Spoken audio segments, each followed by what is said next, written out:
We're gonna react to a video by SunnyV2.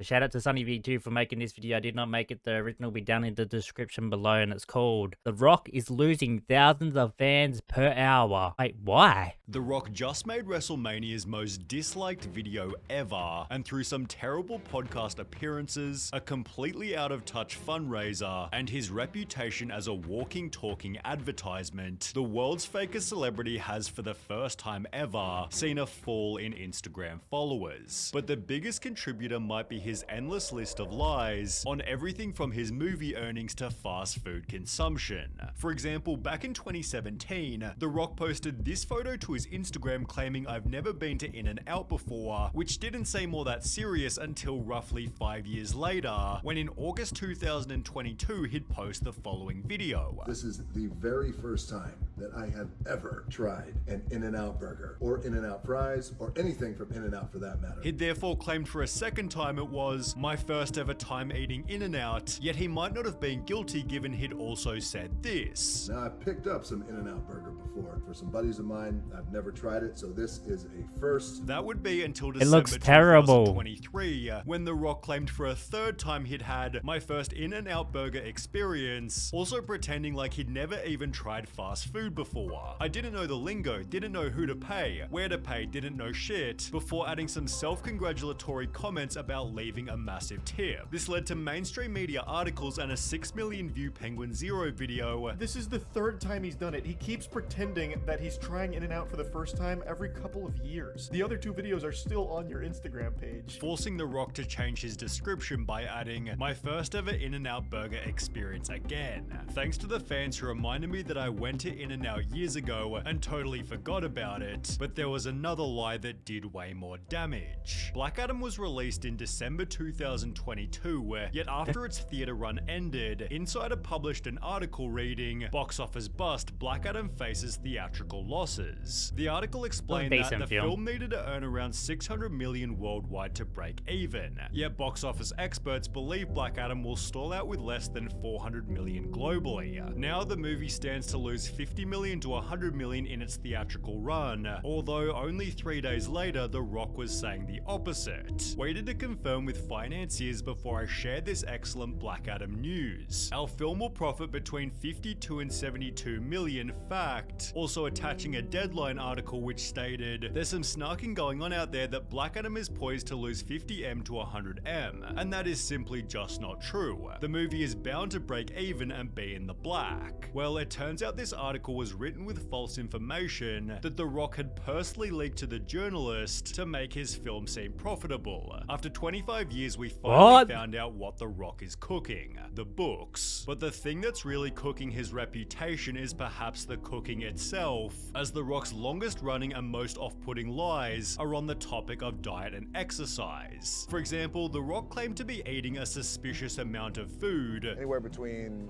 6 to, well, I would say possible, almost 8,000 calories a day, which was quickly shut down by Greg Doucette. "There is no way The Rock burns off enough calories to average 6,000 to 8,000 calories a day and look like this. If he actually ate those kind of calories, 6,000 to 8,000 a day, he would be 100 pounds overweight." Who went through The Rock's entire daily diet before adding this. He described about 3,000 calories, maybe.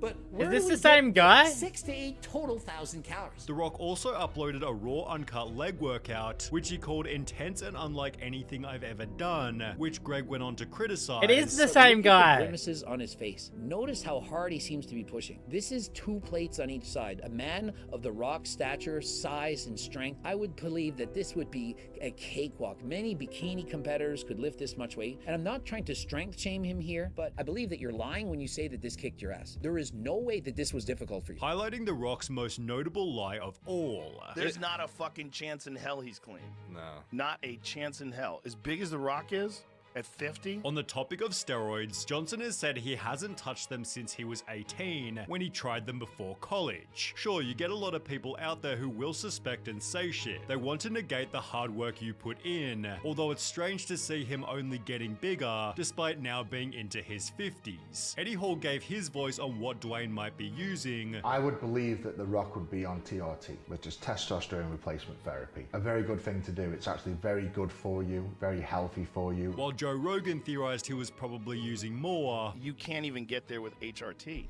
That's not HRT. Which was again echoed by Greg Doucette. Not only do I not think he's natural, I don't think he's on HRT. I think he's on the kitchen sink. Whatever he can take. Really? I think he's on all of it and then some. You don't get big like that into your 50s compared to your 40s and 30s. Like you see some photos of him in his 30s, he's way bigger and leaner now. This has helped him to earn the following title. The Rock is the fakest celebrity in Hollywood. And nothing solidified this harder than The Rock's recent Joe Rogan episode. I was very hyped for this podcast, but it was honestly quite boring. Rock unironically has some serious politician traits with how he takes the middle road and nods his way through anything potentially controversial Joe would say. As mentioned, The Rock tiptoed through the entire episode. You could tell The Rock just did not want to give his opinion on anything, and he's walking on eggshells. You know, he's definitely worried about saying anything controversial or getting canceled. Additionally, The Rock avoided controversy Why? by controlling every topic, leading to other comments such as, Rock has asked Joe about 100 questions so far, and I don't think Joe has asked Rock a single one. Joe is doing all the talking about the same old shit and I'm about to fall asleep.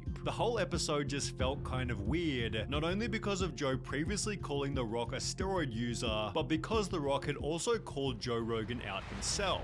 I thought The Rock disowned Joe during the whole N-word incident. Back in 2022, when Joe posted this iconic video, The Rock stood firmly behind him by writing, "Great stuff here, brother. Perfectly articulated. Looking forward to coming on one day and breaking out the tequila with you," although his support was met with backlash. Dear The Rock, you're a hero to many people, and using your platform to defend Joe Rogan, a guy that used and laughed about using the N-word dozens of times, is a terrible use of your power. Have you actually listened to this man's many racist statements about black people, causing The Rock to fold instantly? Dear Don Winslow, thank you so much for this. I hear you as well as everyone here 100%. I was not aware of his N-word use prior to my comments, but now I've become educated to his complete narrative. Learning moment for me, showing he'd cave from the smallest bit of criticism. The Rock was the most sanitized, neutered, safe person I've ever heard audio of. Not one real opinion. He was like the breathing version of ChatGPT in 10 years. Okay. The Rock might be physically strong, but clearly has no public backbone, and nothing showed this more comically than his recent Maui controversy. After the island was burnt by fires, The Rock and Oprah launched the People's Fund of Maui, contributing $5 million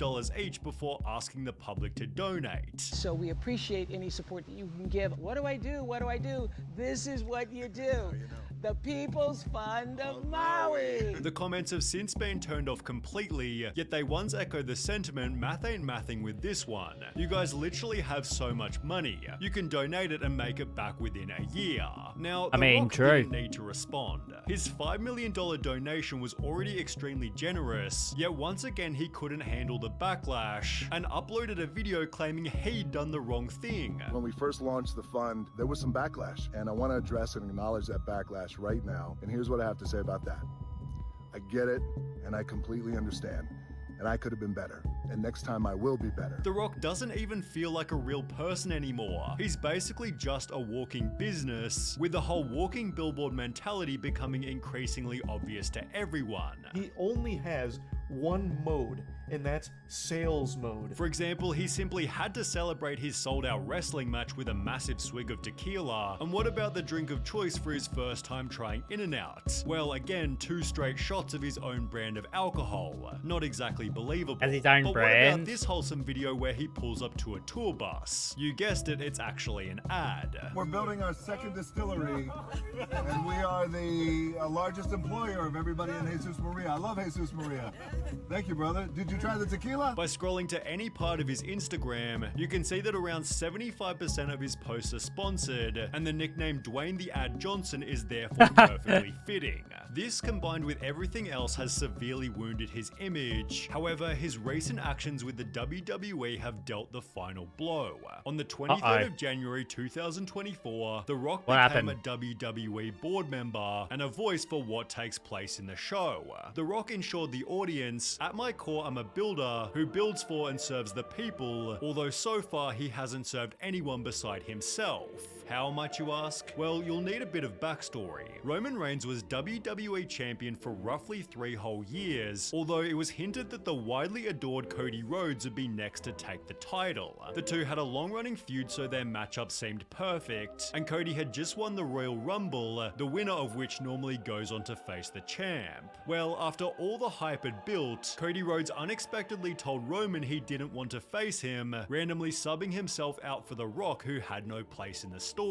Suspiciously, this was only 10 days after Dwayne became a board member, with many believing The Rock had simply written himself into their feud. The highlight therefore gained over 700,000 dislikes, being given the title of the most hated WWE move ever, since the highlight is now the WWE's most disliked video.